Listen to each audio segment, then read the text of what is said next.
Hi everyone, this is Dan with Virtual Administrator. I'm hailing to you from Reston, Virginia, and I am here to talk to you today about disastrous disaster recovery.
Disaster recovery is one of the most profitable niches inside of managed services.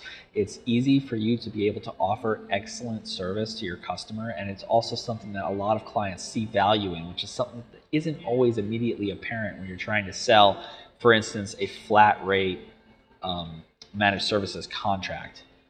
Disaster recovery works a lot like insurance, where you are basically insuring their data and making sure that their data will constantly be available to them. Regardless of whether they are on-site or off-site, regardless of whether their machines are in working order or not, you're able to provide a solution to them where they are taken care of when an act of God situation strikes their business and they have to do something strange. One of the things that happens to all of IT providers that provide disaster recovery services is that we really start collecting some of these battle stories. There are horror stories when things go wrong. There are really cool stories when things go very, very right. And they just are fun to share. So I've got three that I want to share with you today. I have my bad news story that happened to me quite a while ago now, actually, thankfully. I have my white knight story where I was able to kind of run in and just really save the day, and I actually have a story to share to you from Network Depot, which is also kind of a white knight story, but it's also one of those like crazy out of this world act of God type situations where you just wouldn't see it coming. My first story, my bad news story, unfortunately. Thankfully, it wasn't my fault. It's always good not to share stories where it's your fault. But I had a customer who was a newer customer. They were a bookkeeper. This was back when I was running my own business before I was working with Virtual Administrator. This customer had a backup system that was set up for them, and they had about 300 different companies' QuickBooks files located on this. It was a NAS device. The NAS device was supposed to be backed up nightly, and then it was also supposed to be backed up weekly for a full backup. I was called into their office because they lost a particular file on their server, and they needed to get it back. They had about 2 weeks worth of work that they had put in on this file, but then due to a mishap inside of QuickBooks, the file had corrupted, and they needed to restore a backup. Just 24 hours before, it wasn't anything dramatic, and unfortunately, there was no backup. The backup that they thought that they had been doing nightly and weekly was gone, and they didn't really know what had happened. When I went in to go look at it, it was pretty easy to see that the backup software, a freebie solution that had been used by the IT provider that was there before I was there, had stopped working 8 months ago, and no one had ever checked up on it. So it would start its backup, it would run about 2 minutes, and then it would fail. And it did that nightly and weekly. Obviously not providing a whole lot of value to anyone other than just using a couple CPU cycles. Thankfully, it was just one file, and thankfully, it was just 2 weeks worth of work. It could have been a lot more, and it wasn't intense work. It was just work that had been done over the previous 2 weeks. They were able to recreate the lost data that they had lost. But I remember the business owner of this bookkeeping firm just tearing up when she realized that she was in a liability situation where she could have lost over 300 different companies' QuickBooks files at the same time. And I mean, that is probably jail time. It's pretty dramatic. So having a good disaster recovery solution was something that we had to have a discussion about shortly after trying to resolve, their immediate issue. My second story was a white knight story, and this is one of my favorite stories to tell because it's just one of those things where it really wasn't about the money. It was more about the principle of the matter.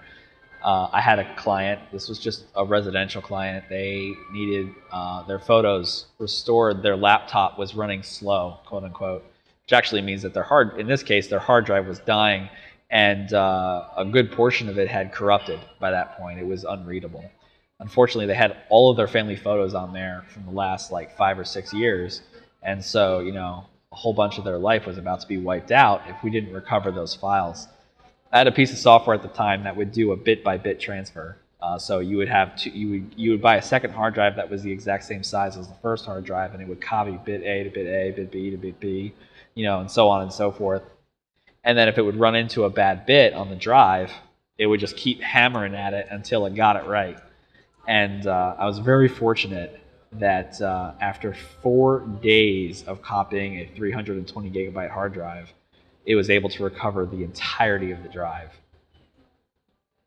And I can still remember the smile on the face of my customer who, when they heard that I was able to resolve all their issues, they were just the relief that happened, especially because over the last 4 days I'd had no less than probably 1,000 phone calls with them just saying, hey, it's still working, I'll call you when I know something. But the relief that happened, that sigh of relief that they had when they found out that it was working, was such a blessing to them. And it was just, it makes you feel good inside when you know that you can bring your technical expertise to bear and be able to share something really great with one of your customers. My third story, this is one of those crazy act of God scenarios.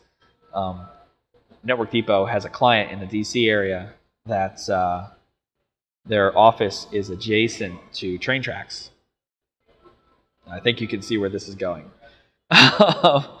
Unfortunately, the train tracks right next to the office cross over a major highway, and at one point in time, a truck had parked on the tracks during rush hour and couldn't move back and forth. And I can't remember whether the chemicals that spilled were on the truck or were on the train, but regardless, the train hit the truck, chemicals went everywhere. The train hit the truck, chemicals went everywhere, and there was 2 weeks lost. They couldn't get to their office, so they couldn't keep doing business.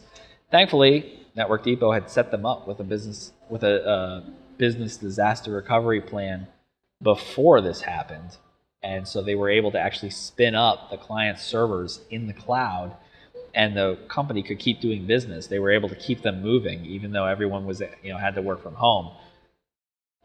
I don't know if you've ever had a situation where a company where everyone meets at an office suddenly all have to work from home, but it is a huge transition, and they were able to continue doing business regardless of the fact that their office just evaporated one day, and that was huge.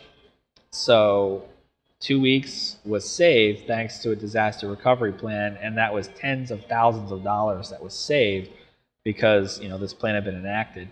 And you just can't predict when a train is going to hit a truck full of chemicals. I mean, come on.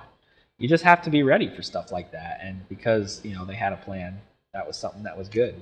And I would encourage you to take that kind of a story and share it with your clients. When you're out there or with your prospects, when you're out there trying to sell a disaster recovery solution,